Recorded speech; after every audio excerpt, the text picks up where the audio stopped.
मित्रांनो, आजकालची मुलं आपल्या आईवडिलांना अगदी साधं भोळं समजत असतात आणि त्याप्रमाणे त्यांच्याबरोबर व्यवहार करत असतात. आज आपण जी कहाणी ऐकणार आहोत, एका स्त्रीची कहाणी आहे जिचा मुलगा तिला अगदी साधं भोळं समजत होता. त्याने मनात विचारही केला नव्हता की आपली आई आपल्याविषयी असा विचार करेल किंवा आपल्याशी असं वागेल. परंतु हेच मुलं असतात की जे आपल्या आईवडिलांना तसं वागण्यासाठी भाग पाडत असतात. चला तर मित्रांनो, कहाणीला सुरुवात करूया. चॅनलवर नवीन असाल तर व्हिडिओला लाईक, चॅनलला सबस्क्राईब अवश्य करा, तसेच बेलायकनसुद्धा प्रेस करा. शहरातील गजबजल्या वस्तीत सुखानंद या वृद्धाश्रमात शांताबाईंनी पाऊल ठेवलं. त्या क्षणभर वृद्धाश्रमाच्या गेटवर थबकल्या. आई चल, विनय मागे वळून म्हणाला. त्याने शांताबाईची बॅग आणि एक छोटी पिशवी पकडली होती. त्याच्या आवाजाने शांताबाई भानावर आल्या. त्यांनी खूप केविलवाण्या नजरेने विनयकडे बघितलं. विनयचा चेहरा निर्विकार होता. तो शांताबाईची बॅग आणि पिशवी घेऊन सुखानंदच्या प्रतीक्षालयात शिरला. शांताबाईची अवस्था विचित्र झाली होती. त्यांना आपल्या पायात कोणीतरी साखळदंड बांधले असावेत असं वाटत होतं. त्यांनी विनयकडे बघितलं. तो सगळी कागदपत्र भरण्यात व्यस्त झाला होता. शांताबाईचे डोळे अश्रूंनी तुडुंब भरले होते. त्यांना आपल्या घरातून इथं येण्याची अजिबात इच्छा नव्हती. शांताबाईचं जग म्हणजे त्यांचे पती सुभाषराव, विनय आणि नेहा ही त्यांची मुलगी यांच्या भोवती फिरत असायचं. सुभाषरावांना जाऊन आज 2 वर्ष झाली. आज विनयने घरातील सगळे अगदी आवडत्या नातवंडांपासून सुद्धा तोडून त्यांना वेगळं केलं होतं. शांताबाईच्या डोळ्यातून गळणाऱ्या अश्रूंना खंड नव्हता. त्यांच्या नजरेत बधीरपणा आला होता. विनय कधी त्यांच्याजवळ येऊन पोचला त्यांना कळलंच नाही. आई चल, आतमध्ये जाऊया. तुझं सामान ठेवलं आहे आत, विनय निर्विकार आवाजात बोलला. विनय, मला घरी घेऊन चल. मला इथे नाही राहायचं. मला तुमच्या सगळ्यांबरोबर राहायचंय, शांताबाई केविलवाण्या आवाजात म्हणू लागल्या. आई, तुझी इथं चांगली सोय केली आहे. मला आता तुझ्या आणि संध्यामधील भांडणांचा अगदी कंटाळा आला आहे. मी कधीतरी भेटायला येत जाईन. जा तू आत. शांताबाई विनयचा हात पकडण्यासाठी पुढे सरकल्या, पण त्यांनी विनयचा हात पकडण्याआधीच विनय निघून गेला होता. जाताना त्याने मागे वळूनही बघितलं नाही. कितीतरी वेळ शांताबाई तिथेच उभ्या होत्या. त्यांना वाटलं आता तरी विनय आपल्याकडे बघेल किंवा धावत येईल आणि आपल्याला घेऊन जाईल.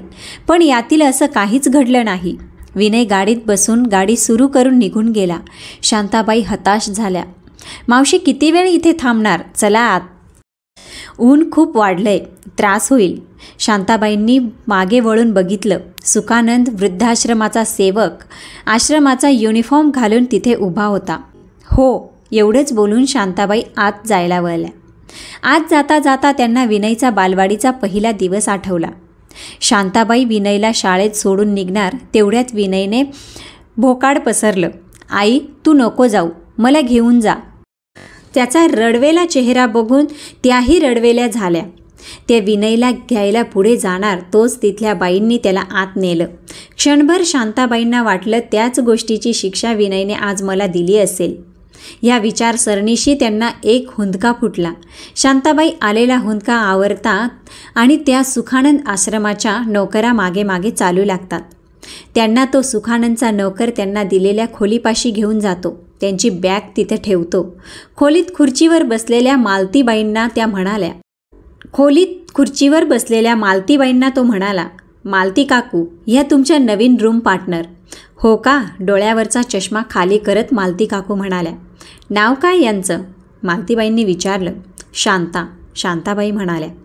तुमचं सगळं सामान इथं ठेवलं आहे. आता मी निघतो. एवढं बोलून नोकर तेथून निघून गेला. शांताबाई मात्र तेथे उभ्या होत्या. त्यांना काहीच कळत नव्हते की काय करावं. शांताबाई, बस तिथे. तो पलंग, ते कपाट, ती खुर्ची तुझीच आहे. एवढ्या कावऱ्या बावऱ्या होऊ नका. शांताबाई अस्वस्थपणे खुर्चीवर बसल्या. पलंगाच्या बाजूला असलेल्या खिडकीतून त्या आकाशाकडे सारख्या बघत होत्या. त्यांची नजर निर्विकार होती. विनयची जशी निर्विकार नजर होती अगदी तशीच. 2 दिवस तुम्हाला अस्वस्थ वाटेल, नंतर सवय होईल. घडलेल्या गोष्टींवर फार विचार करू नका. 2 दिवस तुम्हाला अस्वस्थ वाटेल, नंतर सवय होईल. घडलेल्या गोष्टींवर फार विचार करू नका. ते होणारच होतं. हे स्वीकार केलं की इथे राहणं तुम्हाला टोचणार नाही. मालतीबाई म्हणाल्या, शांताबाई अजूनही खिडकीकडेच बघत होत्या. त्यांच्या डोक्यात हे काय घडलं यावर विचार चालू होता की शांताबाई अजूनही अस्वस्थ आणि गोंधळलेल्या होत्या. त्या खिडकीतून एकटक बाहेर बघत होत्या. त्यांना मालतीबाई म्हणाल्या, खिडकीतून जी वाट दिसते ती वृद्धाश्रमाच्या मुख्य दरवाजापर्यंत जाते आणि मग गेटमधून बाहेर जाते. पण तुम्हाला कदाचित माहिती नसेल, ही वाट फक्त बाहेरून येणाऱ्यांसाठीच आहे. आत आलेली व्यक्ती बाहेर जाऊ शकत नाही. काहीतरी काय बोलताय? जी वाट बाहेरून आत येते त्याच वाटेने आतून बाहेर जाणं शक्य आहे. शांताबाईच्या ह्या बोलण्यावर मालतीबाई हसल्या आणि म्हणाल्या, शांताबाई, वास्तवात या वृद्धाश्रमाच्या वाटेवरून फक्त एकेरी वाहतूक होते. तुम्हाला इथे आणून सोडायला वाट होती, पण इथून जाणार कशा? कशा म्हणजे? आले त्याच वाटेने. शांताबाईच्या चेहऱ्यावर मालतीबाई बावळट आहेत का असा भाव आला. बाई, तुम्ही तुमच्या मुलाची वाट बघू नका. तो येणार नाही तुम्हाला परत न्यायला. नाही, असं होणार नाही. तो मला इथे सोडून गेला आहे, पण घरी गेल्यावर त्याला माझी उणीव भासेल. तो नक्की येईल. तुमची उणीव त्याला आधीच जाणवली असती तर त्याने तुम्हाला इथे सोडलंच नसतं. मालतीबाई शांताबाईंना समजण्याच्या सुरात बोलल्या, अहो, आजपर्यंत मी कधी घरापासून लांब राहिलेच नाही, तर विनयला माझी उणीव जाणवेल. शांताबाई आपल्या म्हणण्याचं समर्थन करत बोलत होत्या. आपली प्रिय व्यक्ती आपल्यापासून लांब गेली तर हा विचार मनात येताच तो आपण सहन करू शकत नाही, कारण आपल्याला आपल्या प्रिय व्यक्तींपासून लांब राहण्याची कल्पनाही सहन होत नसते. इथे तुम्हाला तुमचा मुलगा सोडून गेला आहे, म्हणजे त्याला तुम्ही जवळ नसण्याने काही फरक पडणार नाही. लक्षात घ्या, तो लहान मुलगा नाही. हे बोलताना मालतीबाईचा चेहरा जरा कठोर झाला. शांताबाई मालतीबाईच्या चेहऱ्याकडे सुन्न मनाने बघत होत्या. तुम्हाला तुमच्या मुलाने इथे का आणून सोडलं हे मी तुम्हाला विचारणार नाही, कारण मी हे विचारलं तर तुम्ही दुःखी व्हाल. आता आपण दोघी रूममेट आहोत, आपणच एकमेकांना जपायचं. मला तुम्ही ए मालती म्हणा, मला आवडेल. मालती हळूच पलंगावरून उठली आणि आपल्या खुर्चीकडे जाऊ लागली. मालतीच्या पायांनाही शिनवटा आला होता. जडपणे ती खुर्चीवर येऊन बसली. खरंच तुम्हाला वाटतं माझा मुलगा मला घ्यायला येणार नाही? शांताबाईंनी कापऱ्या आवाजात विचारलं. ह्या वृद्धाश्रमात जितके वृद्ध आहेत त्या सगळ्यांना सुरुवातीला असंच वाटायचं की आपली मुलं आपल्याला आपल्या घरी परत नेतील, पण असं कोणाच्याच बाबतीत घडलं नाही. म्हणून तुम्हाला म्हणतीये, नका वाट बघू मुलाची आणि उरलेलं आयुष्य दुःखात घालवू नका. मला मालती म्हणा. या वयात हक्काचं माणूस हवं असतं. शांता, तू होशील माझी हक्काची मैत्रीण? मालतीने आर्त स्वरात शांताला विचारलं. मालतीच्या आर्त स्वर ऐकून शांताला भडभडून आलं. ती थरथर त्या पावलांनी उठली आणि मालतीजवळ गेली. मालतीच्या खांद्यावर हात ठेवून म्हणाली, मी कोणाची हक्काची होऊ शकते ही जाणीव हे गेल्यावर विरून गेली होती. हक्काचा विनय होता, पण आता तर त्यानेच नातं तोडलं. मालती, आपण होऊ का सगळ्या जिवलक मैत्रिणी? मी आले मघाशी तेव्हा खूप गोंधळले होते, पण तुझं बोलणं ऐकल्यावर मला धीर आला. मी आता परतीच्या वाटेची आस धरणार नाही. शांता, खूप लवकर समजलं हे बरं झालं. तुला बघितल्यावर मला माझा या वृद्धाश्रमातील पहिला दिवस आठवला. मीही तुझ्यासारखीच भांबावले होते. मला कोणी समजवणारं नव्हतं. तुला बघितलं आणि ठरवलं तुला जितक्या लवकर वास्तवाची जाणीव करून देता येईल तितक्या लवकर करून द्यायची. थकलेल्या सुरात शांता म्हणाली, मालती, मला बरेच दिवसांपासून असं काहीतरी होऊ शकतं असं मला वाटत होतं, पण जेव्हा प्रत्यक्षात घडलं तेव्हा मी अगदी हादरून गेले. मुलांवर आंधळं प्रेम असतं आईवडिलांचं. विनय मला इथे सोडणार आहे हे माझ्या मुलीला मेघनाला माहिती होतं, पण तिचा साधा एक फोनही आला नाही. तू म्हणतेस ते बरोबर आहे. माझी उणीव विनयला आणि मेघनाला पण जाणवणार नाही, म्हणूनच तो मला इथे आणून सोडण्याची हिंमत करू शकला. मी नाही आता विनयच्या आठवणीने व्याकुळ होणार. शाब्बास, असं म्हणून मालतीने शांताला मिठी मारली. कितीतरी वेळ त्या दोन वृद्ध चिमण्या एकमेकांच्या मिठीत आपला आधार शोधत होत्या. बऱ्याच वेळाने मालतीने शांताभोवती आपली मिठी सैल केली. वृद्धाश्रमात येणाऱ्या प्रत्येकाची एक दुःखाची झालर असलेली कथा असते. प्रत्येकासाठी स्वतःचं दुःख खूप मोठं असतं. मलासुद्धा माझं दुःख खूप मोठं वाटत होतं. इथे आल्यावर लक्षात आलं प्रत्येकाच्या दुःखाचं गाठोडं वजनदार आहे. कोणाचं वजन जास्ती तर कोणाचं कमी हे नाही ठरवू शकत. मला तर इथे असलेल्या लोकांचं दुःख ऐकल्यावर माझं दुःख काहीच नाही असं वाटलं आणि त्याच क्षणापासून मी दुसऱ्यांच्या दुःखाची धार कमी करण्यासाठी प्रयत्न करू लागले. मालती शांताचा हात थोपटत म्हणाली, मालती, तुझं बोलणं ऐकून मला पण माझ्या दुःखाचं गाठोडं फेकून इतरांच्या दुःखाच्या गाठोड्याचं वजन कमी करावंसं वाटतंय. चांगली गोष्ट आहे. शांता, तुझी कथा काय आहे? मालती, माझं आयुष्य सर्वसामान्य होतं. मी 20 वर्षाची होताच माझं लग्न झालं. आमची परिस्थिती खूप चांगली नव्हती. आपल्या वेळी घर चांगल्या प्रकारे सांभाळणारी मुलगी सून म्हणून हवी असायची. आतासारखं नोकरी हवी हा हट्ट नसायचा. माझे बाबा म्हणाले होते, शांता, तू हुशार आहेस, तुला पुढे शिकावं वाटतं, पण तुला आपली परिस्थिती माहिती आहे. तू आज छान दिसतेस. हळूहळू वय वाढलं की मुली जरड दिसतात. तू तशी झालीस तर हुंडा द्यायला आपल्याकडे तेवढा पैसा नाही. तुझ्या पाठीवर अजून 2 जणी आहेत. त्यांना लग्न होईपर्यंत शिकवावं लागेल. नंतर त्यांचं लग्नाचं बघावं लागेल. म्हणून तुझं मन कळूनही तुला विनंती करतो, तू लग्नाला हो म्हण. माझे बाबा काकुळतीला येऊन माझ्या पुढे हात जोडून उभे होते. त्यांच्या डोळ्यातून त्यांची अग्निकता ओघळत होती. मी ते दृश्य बघू शकले नाही. मी चटकन पुढे झाले आणि बाबांचा हात पकडून म्हणाले, बाबा, मला ओशाळवाणं करू नका. मी तुमची मुलगी आहे. तुम्ही मला विनंती नाही करायची, मला सांगायचं. तुम्ही दोघांनी आम्हा तिघींना खूप ममत्वाने वाढवलंय. बाबा, पुन्हा कधी असे हात जोडू नका. मी लग्नाला तयार आहे. तुम्ही माझं वाईट कधीच चिंतणार नाही याची मला खात्री आहे. एक दिवस सुभाषकडून स्थळ आलं. सुभाष सरकारी नोकरीत आहे हेच आईबापांसाठी महत्त्वाचं होतं. ठरल्याप्रमाणे त्या दिवशी सुभाष, त्यांचे आईवडील आणि लहान भाऊ मला बघायला आले. त्या मंडळींना आमच्या घरात शिरल्यावरच आमच्या परिस्थितीचा अंदाज आला. आईबाबांच्या चेहऱ्यावर ओशाळवाणा भाव होता. मालती सुभाषशी माझी एकदाच नजरानजर झाली, पण मला तो लगेच आवडला, कारण त्याच्या चेहऱ्यावर हास्य होतं जे मला प्रोत्साहित करून गेलं. जाण्यापूर्वी सुभाषने माझ्याशी एकट्यात बोलण्याची इच्छा व्यक्त केली. त्या काळी हे नवीनच होतं, त्यामुळे काय उत्तर द्यावं हे आईबाबा दोघांनाही कळलं नाही. तेव्हा सुभाषचे बाबा हसत म्हणाले, घाबरू नका, तुमच्या घरीच आत्ताच सुभाष तुमच्या मुलीशी बोलेल. तेव्हा बाबा भानावर आले आणि म्हणाले, स्वयंपाकघरात बोलू शकता. आम्ही दोघं स्वयंपाकघरात गेलो. त्यावेळी सुभाषच्या घरचे खूप पुढारलेले होते. मालती आश्चर्याने म्हणाली, हो ना, आम्हाला हे नवीनच असल्याने आम्ही सगळे खूप अवघडलो. शांता म्हणाली, सुभाष तुझ्याशी कसे बोलले? मालतीने उत्सुकतेने विचारलं.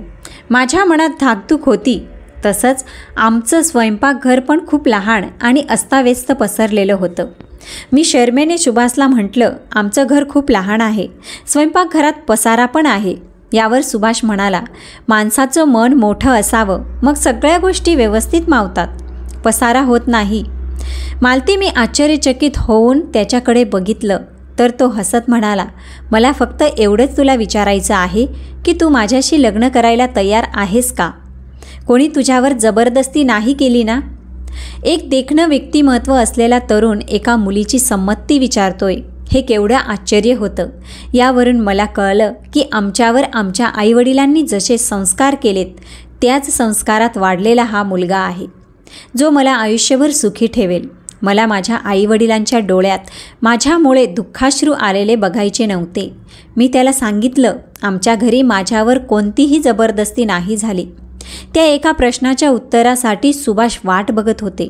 माझं उत्तर ऐकल्यावर लगेच म्हणाले, आता तू काळजी करू नकोस, मी तुला आयुष्यभर आनंदात ठेवीन. तुझं सुख बघून तुझ्या घरच्यांच्या चेहऱ्यावर नेहमीच हसू राहील याची मी तुला खात्री देतो. वा, किती संस्कारी होता तुझा नवरा. त्याही काळात मुलाच्या घरच्यांचा वर चष्मा असायचा. किती स्पष्टपणे आणि समजूतदारीने तुझ्याशी तो बोलला. मग काय झालं? मालतीला शांताच्या आयुष्याचा पट उलगडून बघण्यात खूप छान वाटत होतं. नंतरचं आयुष्य माझं खूप छान गेलं. सुभाषने मला सुखाच्या झोक्यावर झुलवलं. विनयच्या वेळी मला दिवस असताना घरातल्या सगळ्यांना मला कुठे ठेवू आणि कुठे नको असं झालं होतं. माझ्या माहेरी पैसा कमी होता, पण आईबाबांच्या प्रेमात आम्ही तिघी मनसोक्त भिजायचो. 2 वर्षापूर्वी सुभाषला कॅन्सर झाला आणि माझ्या सुखाला ग्रहण लागलं. ते आजपर्यंत कायम आहे. शांताने डोळे पुसले. शांता, आता तुझ्या वाईट दिवसांना विसर. फक्त सुभाषचं प्रेम लक्षात ठेव.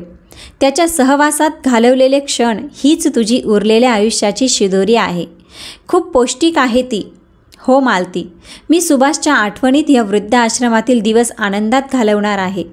शाब्बास, मालतीने शांताच्या खांद्यावर थोपटत ती म्हणाली. आम्ही दोघी चिमण्या जोडीच्या. मालती हसत म्हणाली. दोघीजणी हसू लागल्या. शांताची कथा ऐकल्यानंतर मालती म्हणाली, तू आता ठरवलं आहेस ना की ह्या वृद्ध आश्रमात आनंदाने राहशील? हो, शांता उत्तरली. आता इथेच आपलं जग आहे. इथे आपल्याला आनंद मिळावा यासाठी संस्थेतील लोक झटतात. त्यांना आपण मदत करायची. मी करते. खरंय तुझं. मालती, तू माझ्यापेक्षा खंबीर मनाची वाटतेस. मग तू इथे कशी आलीस? शांताच्या या प्रश्नावर मालती हसली. माझा वाईट काळ सुरू झाला म्हणूनच मला विपरीत बुद्धी होत गेली आणि मी तसंच वागत गेले. म्हणजे? शांताला काही कळलं नाही. माझे मिस्टर माझा विपुल 5 वर्षाचा असताना गेले. त्यांच्या जागेवर मला नोकरी लागली. पण लहान वयात आजूबाजूच्या लोकांची नजर मला केविलवाणी करून जायची. पुरुष जात मदत करण्याच्या निमित्ताने वाईट हेतू मनात धरून माझ्याशी बोलायचे. माझे सासू सासरे म्हातारे होते. त्यांचा मला मानसिक पाठिंबा होता, पण तो पुरेसा वाटायचा नाही. कधी कधी पुरुषाचा स्पर्श, पुरुषाचा सहवास मला हवासा वाटायचा. मग मी खूप सैरभैर व्हायचे. माझ्या सासूबाईंना माझी मनस्थिती कळायची. त्या एकदा मला म्हणाल्या, मालती, तू का व्याकुळ होतेस? आम्ही जर म्हातारे झालो नसतो तर यांनीच बाहेर जाऊन पैसे कमावले असते. तुला बाहेर पडू दिलं नसतं. तुझे कष्ट बघून रोज एकदा तरी यांच्या डोळ्यात पाणी येतं. पण सैरभैर अवस्थेतून तुला स्वतःला बाहेर काढावं लागेल. विपुलचं भविष्य बघ. आम्ही आहोत तुझ्याबरोबर, पण आम्ही पिकली पानं कधी गळून पडू कळणार नाही. शांता, मी त्याच दिवशी स्वतःला खंबीर केलं. माझ्या सैरभैर होण्याने विपुलवर आणि सासू सासऱ्यांवर परिणाम व्हायला नको हे ठरवलं. प्रत्येक दिवस मी काटेकोरपणे जगत होते. कोणाला माझ्याबद्दल बोलायला कारण मिळू नये म्हणून मी सतर्क राहायचे. मालती, तुझ्या माहेरचे लोक नाही आले मदतीला? शांताने विचारलं. माझे भाऊ जास्त शिकले नाही, त्यामुळे त्यांना बेताची नोकरी होती. 2 भाऊ असून काही कामाचे नव्हते. काहीतरी सांगून माझ्यापासून पळ काढायचे. आई वडील काय करणार? तेच बांडगुळासारखे मुलांवर अवलंबून होते. अगं मालती, आई वडिलांना बांडगुळ काय म्हणतेस? त्यांच्या वयोमानानुसार ते काय पैसे कमवणार? आपल्याला लहानाचं मोठं करताना आपल्या आईवडिलांनी कधी म्हटलं नाही, ही मुलं आमच्यावर बांडगुळासारखी अवलंबून आहेत. मग आपण मुलांनी असं म्हणणं योग्य आहे का? शांताच्या आवाजाला धार चढली. शांता, हे मी नाही, माझे भाऊ म्हणतात. त्यांना आईवडिलांबद्दल काही वाटत नाही. दोघांना खूप चुकीच्या वळणावर त्याच्या मित्रांनी नेलं आहे. त्या दोघांना तीच वाट आवडली. आता त्या वाटेवरून परतता येत नाही. म्हणजे क्रिमिनल साईडला वळले का? शांताने घाबरूनच विचारलं. नाही, तसं काही घडलं नाही. हे आमचं नशीब. कष्ट न करता पैसा मिळाला तर तो त्या दोघांना हवा असतो. दोघांच्या बायका करतात छोटी मोठी कामं. त्या दोघांना मूड असला की जातात कामाला. जेव्हा खिसा रिकामा होतो तेव्हा पैशाची आठवण होते. मग जातात काम शोधायला. मालती, त्यांच्या नशिबात जे असेल ते होईल. तुला का तुझ्या मुलाने इथं सोडलं? तू नाही ना आलीस स्वतःहून? शांताने विचारलं. नाही. आता वाटतं की त्याने इथे सोडण्याऐवजी आपण इथे आलो असतो तर फार बरं झालं असतं. मालती म्हणाली. का? तुला असं का वाटतं? शांताने विचारलं. मला हळूहळू सगळी परिस्थिती कळली होती, पण मन मानायला तयार नव्हतं. मनाला जर मी आधी तयार केलं असतं तर इथे त्याने मला सोडण्यासारखा अपमान मला सहन करावा लागला नसता. वृद्ध आश्रमात माझी रवानगी केली हा माझ्या मातृत्वाचा अपमान आहे. माझ्या जवळचे सगळे पैसे संपले. मग जे थोडे उरले त्या पैशातून इथे मला आणून सोडलं. घर मात्र माझ्या नावावर आहे. तिथेच माझा मुलगा राहतो. हे जग सोडून जाण्यापूर्वी हे घर मी नातवाच्या नावावर करणार आहे. बोलून मालतीने दीर्घ उसासा सोडला. शांता मालतीचा हात हातात घेऊन म्हणाली. मालती, नको फार विचार करू. आपलं ठरलंय ना आपण दोघी चिमण्यांनी इथे आनंदात राहायचं? हो, आजपर्यंत मी एकटी होते. आज मला नवीन मैत्रीण मिळाली तुझ्या रूपाने. मी नाही आता विचार करणार, वाईट वाटूनही घेणार नाही. आपण इथे आनंदात राहू. मालती शांताकडे बघून हसली आणि तिचा हात हातात घेऊन गाणं म्हणू लागली. आम्ही दोघी चिमण्या जोडीच्या जोडीच्या. शांताच्या ह्या वाक्यावर मालती खो खो हसत म्हणाली, मी नाही ग बाई कवयित्री, मला एवढंच येतं. मालतीच्या बोलण्यावर शांताला पण हसू आवरेना. दोघी चिमण्या कितीतरी वेळ हसत होत्या. शांताला सुखानंद या आश्रमात येऊन आता जवळपास महिना झाला. सुरुवातीला मालतीला कबूल करूनही शांता विनयची वाट बघत असे. विनयची आठवण झाली की शांताची गती हळू व्हायची. खूप वेळ आपल्याच तंद्रीत असायची. शांताच्या लक्षात आलं नाही, पण मालतीला तिच्या वागण्यात मागचं कारण लक्षात आलं.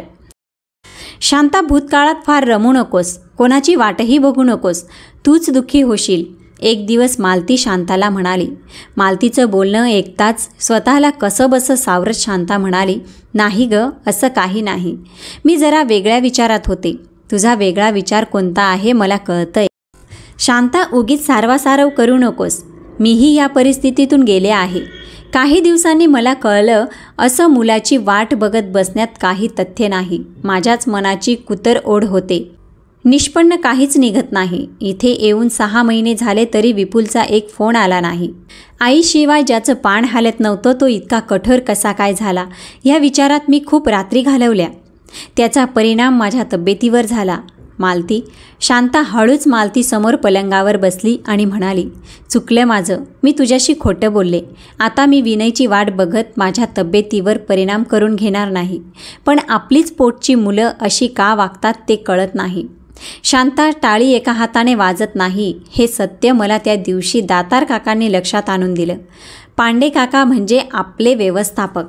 शांताने आश्चर्याने विचारलं. हो, पांडे काका मला म्हणाले.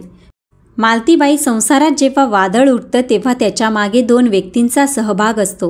प्रत्येकाला आपलं वागणं बरोबर वाटतं आणि ते साहजिकच आहे. आपल्या मराठीत म्हणतात ना, दुसऱ्याच्या डोळ्यातील कुसळ दिसतं पण आपल्या डोळ्यातील मुसळ दिसत नाही. हे अगदी खरं आहे. त्यामुळे तुम्हाला तुमच्या मुलाने इथं का सोडलं, या दुःखात जगण्यापेक्षा वर्तमानातील गोष्टी बघा, त्यात रमायला शिका. हळूहळू तुमच्या दुःखाची बोच कमी होईल. शांता, सुरुवातीला मी यावर विश्वास ठेवला नाही, पण मग हळूहळू मला जे जमायला लागलं. आज बघ मी किती हॅप्पी लाईफ जगते आहे. मालतीच्या ह्या बोलण्याने शांता अचंबित झाली. ती काही बोलणार तेवढ्यात सुखानंदाचा सेवक राम आला. मालती काकू, आपल्या विचारमंथनचा वर्ग सुरू झालाय, चलता ना? हो, आलोच आम्ही, तू जा. शांता आणि मालती विचारमंथनच्या वर्गाला गेल्या. असाच एक नेहमीसारखा दिवस उजाडला. शांता आता डायरी लिहू लागली होती. शांताचं डायरी लेखन चालू होतं आणि मालती तिचं काहीतरी काम करत होती. तेव्हाच राम आला. मालती काकू, तुम्हाला भेटायला देसाई वकील आले आहेत. आले का? 5 मिनिटात मी येते, सांग त्यांना. मालती रामला म्हणाली. हो, सांगतो, असं म्हणून राम निघून गेला. मालती, वकिलाकडे तुझं काय काम आहे? माझ्याबरोबर चल, म्हणजे तुला कळेल. हसऱ्या चेहऱ्याने मालती सुखानंदाच्या ऑफिसमध्ये निघाली. आपल्या चेहऱ्यावर बरेच प्रश्न घेऊन शांत तिच्या मागोमाग ऑफिसमध्ये जायला निघाली. नमस्कार देसाई. मालतीने देसाई वकिलांना नमस्कार केला. देसाई वकिलांचा सुखानंद वृद्धाश्रमाशी जुना संबंध असल्याने इथे प्रत्येक स्त्रीला ते ताई म्हणत आणि प्रत्येक पुरुषाला दादा. हे सगळे वृद्ध मला ताई दादासारखे आहेत, त्यामुळे यांना सर किंवा मॅडम म्हणणार नाही, असं देसाई वकिलांनी सुखानंद वृद्धाश्रमाशी नातं जोडतानाच जाहीर करून टाकलं होतं. नमस्कार ताई, तुम्ही सांगितल्याप्रमाणे मी लिहिले आहे, तरी एकदा नजरेखालून घाला. काही ॲड करायचं असेल तर करू, नसेल करायचं तर पाठवतो.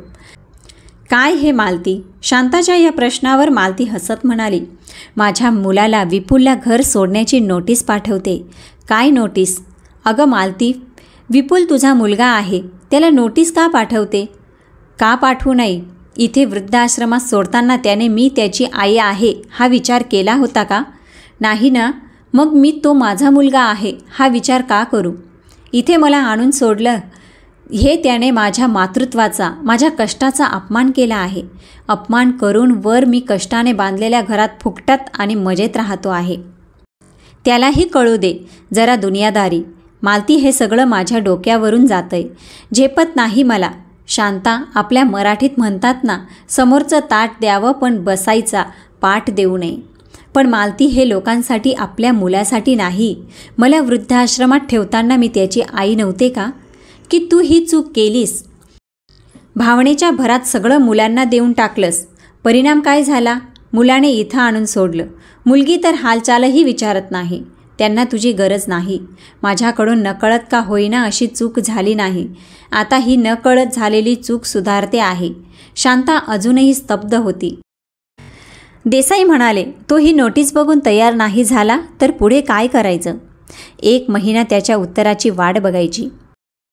देसाई, तो ही नोटीस बघून तयार नाही झाला तर पुढे काय करायचं? 1 महिना त्याच्या उत्तराची वाट बघायची. त्याने उत्तर दिलं नाही तर पुन्हा नोटीस पाठवायची. त्या नोटीसमध्ये आणखी कडक भाषा वापरायची. दुसऱ्या नोटीसनंतर तो थांबणार नाही. ह्या 2 नोटीसमध्ये त्याने फोन केला किंवा तुम्हाला भेटायला आला तर काय बोलायचं हे मी तुम्हाला सांगून ठेवतो. कुठल्याही भावनेत न गुंतता त्याला सांगा की माझं म्हणणं काय आहे हे मी नोटीसमध्ये लिहिलं आहे. ते समजलं असेल तर तशी कृती कर. मला यावर जास्त काही बोलायचे नाही. ठीक आहे, असंच सांगेन. बाकी लिहिलेलं सगळं योग्य आहे. ताई, मी लगेच फायनल कॉपी करून पाठवतो. मालतीने होकारार्थी मान हलवली. शांताच्या हे सगळं समजण्यापलीकडचं होतं. ती शांतच होती. मालतीच्या चेहऱ्यावर मात्र समाधान होतं. आपल्या ह्या 2 चिमण्या त्यांच्या विचारांच्या आवर्तनात गुंतून गेल्या. दोघींच्या मनातील विचार मात्र एकमेकींच्या विचारांपेक्षा भिन्न होते. विपुलला मालतीने वकिलाच्या मार्फत घर सोडून जाताना घरातील वस्तूही घरातच सोडून जाण्यास बजावलं. घर सोडण्यासाठी आठवड्याभराची मुदत दिली. विपुलच्या हातात जेव्हा ही नोटीस पडली तेव्हा तो चक्रावला. आपली आई असं काही करेल असं विपुलला कधी वाटलंच नाही. नोटीस वाचल्यावर त्याच्या पायाखालची जमीनच सरकली. विपुलचा चिंताग्रस्त चेहरा बघून त्याच्या बायकोने रश्मीने त्याला विचारलं, विपुल, काय झालं? आईने हे घर सोडण्यासाठी नोटीस पाठवली आहे. काय? आईंनी असं का केलं? 7 दिवसात घर सोडायचं आहे, हो की नाही असं या नोटीसला उत्तर द्यायचं आहे. कमालच झाली तुझ्या आईची. आपल्या पोटच्या पोराला घर सोडून जा सांगताना काहीच कसं वाटलं नाही त्यांना? मला आई असं काही करेल असं कधी वाटलं नव्हतं. आता काय करायचं? मी नोटीसला उत्तर देण्याऐवजी आईला भेटून येतो. त्यांना म्हण, तुम्ही तिथे शांतपणे जगा आणि आम्हाला इकडे जगू द्या. इथे होत्या तोवर ताप होता डोक्याला. आता इथे नाहीत तरी ताप आहेच. तू त्रास करून घेऊ नको. ऑफिसमधून घरी येताना तिला भेटून ये. मी आज जमलं तर आजच जाईन, कारण नंतर मला वेळ मिळणार नाही. मी आज ऑफिसमध्ये कामाने खूप थकलोय. जरा वेळ पडतो. जेवायची वेळ झाली की आवाज दे. एवढं बोलून विपुल आपल्या खोलीत निघून गेला. विपुल कामापेक्षा ह्या कोर्टाच्या नोटिसीमुळे जास्त थकला होता. रश्मी स्वयंपाकघरात स्वयंपाकाची तयारी करायला गेली. स्वयंपाक करताना तिच्या डोक्यात आता काय करायचं हेच फिरत होतं. मालतीने 2-3 दिवस विपुलच्या उत्तराची वाट बघितली. विपुलचं उत्तर किंवा फोन काहीच आला नाही. अजून 2 दिवस वाट बघून मालतीने देसाई वकिलांना फोन करायचा निश्चय केला. त्याच संध्याकाळी विपुल मालतीला भेटायला आला. विपुलला बघून मालतीला मनातच हसायला आलं. विपुल खोलीत आला आणि म्हणाला, आई, तू मला कोर्टाची नोटीस पाठवलीस मी घर सोडावं म्हणून? हो. कधी सोडणार घर? मालतीने निर्विकारपणे विचारलं. आई, अगं मी तुझा मुलगा आहे. विपुलच्या आवाजात अजिजी होती. हो का? मला वाटलं मी निपुत्रिक आहे. आई, काहीतरी काय बोलते? मग काय बोलू? तू मला नोटीस का पाठवली ते सांग. मला त्या घरात राहायला यायचं आहे म्हणून मला घर रिकामं करून हवंय. अगं मग ये ना आमच्याबरोबर राहायला. नाही, मला एकटीलाच राहायचंय. आई, हा कसला बालिशपणा आहे? मी करते तो बालिशपणा आणि तू केलं ते काय? मी काय केलं? तू काय केलं? मला इथे वृद्धाश्रमात ठेवून स्वतः त्या घरात अगदी ऐशोआरामात राहतोय. हा तुझा शहाणपणा आहे. तुझ्या स्वभावामुळे तुला मी इथे आणून सोडलं. माझ्या स्वभावामुळे? काय असं विचित्र लागले? इतके वर्ष हीच आई प्रिय होती. लग्न झाल्यावर नावडती कशी झाली? विपुल, तुझ्या आणि रश्मीच्या विचित्र वागणुकीमुळे मला ही कोर्टाची नोटीस पाठवावी लागली. मी कष्ट करून पै जमवून हा प्लॉट घेऊन त्यावर घर बांधलं. ते माझ्या हक्काचं घर तुम्ही फुकट वापरताय. हेच मला नकोय. आई, हे तू जरा जास्तच बोलते. जास्त नाही, योग्य बोलतीये. मला माझं घर परत कर. तुम्ही कुठेही राहायला जा. इतकी कठोर झालीस तू? तुझं हृदय कोमल आहे म्हणून मला इथे वृद्धाश्रमात आणून सोडलं. 7 दिवसात घर रिकामं कर, अन्यथा कायदेशीर कारवाई करावी लागेल. एवढं बोलून मालती निर्विकारपणे हातातील काम करत राहिली. मालतीच्या ह्या अशा वागण्यामुळे विपुल भांबावला. विपुल आणि मालतीचा वाद ऐकत पलंगावर बसलेली शांता अवघडली. तेवढ्यात त्यांचं लक्ष शांताकडे गेलं. इतका वेळ ह्या खोलीत दुसरं कोणी आहे हे विपुलच्या लक्षात आलं नाही. त्याला फार अवघडल्यासारखं झालं. बोलणं झालं असेल तर निघ. घर रिकामं केलं की घराची किल्ली माझ्या हवाली कर. मालतीचा एकदम निर्वाणीचा सूर लागला होता. विपुलच्या डोळ्यासमोर काजवे चमकले. त्याला कधी शंका आली नाही की आई असा काही विचार करेल. विपुलच्या डोळ्यासमोरून भूतकाळ सरकला. त्याचं लग्न झाल्यानंतर रश्मी काही महिने नीट वागली. नंतर तिचे नखरे सुरू झाले. विपुल गोंधळला. कोणाच्या बाजूने बोलावं? आईच्या की बायकोच्या? जिने आपल्याला जन्म दिला, तिला आपल्याला वाढवताना बराच संघर्ष केला, आपल्यावर चांगले संस्कार केले, तिची बाजू घ्यावी की जी आपल्या आयुष्यात गोड संमोहित क्षण घेऊन आली आहे, जिच्याबरोबर पुढे भविष्यातील अनेक ध्येय साध्य करायचे आहेत, तिची बाजू घ्यावी? शेवटी तरुण संमोहित क्षणांच्या धुंद विळख्यात अडकून विपुलने जुन्या जर्जर झालेल्या आधारवडाला सोडण्याचा निर्णय घेतला. मालतीने हा निर्णय घेतल्यावर विपुलच्या लक्षात आलं की आपण दोन्ही बाजूंमध्ये संतुलन साधण्यात कमी पडलो. आपण एकाच प्रवाहात वाहत गेलो, जो आपल्याला आवडला. आपल्यासाठी कष्ट घेतलेल्या आधारवडाच्या सावलीला आपण स्वतःहून दूर लोटलं. पण आता वेळ निघून गेली होती. आता कितीही विनवणी केली तरी हा आधारवड आता आपल्याला सावली देणार नाही, हे विपुलच्या लक्षात आलं. सत्य परिस्थिती लक्षात आल्यावर जड पावलांनी विपुल उठला. मालतीकडे गेला. तिच्या पायावर डोकं ठेवून माफी मागून झटकन खोलीबाहेर गेला. विपुल निघून गेल्यावर मालतीचा बांध फुटला. तिच्या आवाजाने शांता भानावर आली आणि ती चटकन उठून मालतीजवळ गेली. मालतीला शांताने आपल्या मिठीत घेऊन तिला थोपटू लागली. बऱ्याच वेळाने मालती भानावर आली. तिने चटकन आपले डोळे कोरडे केले. शांता, आज हे नातं संपलं. तू माझी नातेवाईक होशील ना शेवटपर्यंत? मालतीने भावुकपणे विचारलं. मालती, तूच माझी सख्खी बहीण आहेस. आता माझे रक्ताचे नाते तरी कुठे राहिलेत? मी एकटीच आहे पुढील आयुष्यात. आपण एकमेकींना नाही सोडणार, शांता मालतीच्या हातावर थोपटत म्हणाली. विपुलने घर रिकामं केलं की त्या घरात आपण दोघी राहायला जायचं? तुझ्या घरात? शांताने आश्चर्याने विचारलं. हो, आणखी एक लक्षात ठेव, आपण आपल्यासारख्या वयस्कर लोकांसाठी काम करायचं. आपल्या दोघींपैकी कोणीतरी एक आधी जाणार. ती गेली म्हणून दुसरीने अस्वस्थ राहायचं नाही. आपलं काम पुढे चालू ठेवायचं. जी मागे राहील तिच्या शेवटच्या दिवसात सुखानंद वृद्धाश्रमात काळजी घेतली जाईल. मी सगळी लिखापटी करून ठेवणार आहे. माझं घर हे आपल्या दोघींच्या नावाने करणार आहे.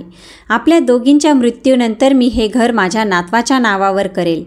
मालती एकदम ठाम स्वरात बोलत होती. तिचं बोलणं ऐकून शांताला आश्चर्य वाटलं. मालती, तू एवढा पुढचा विचार कधी केला?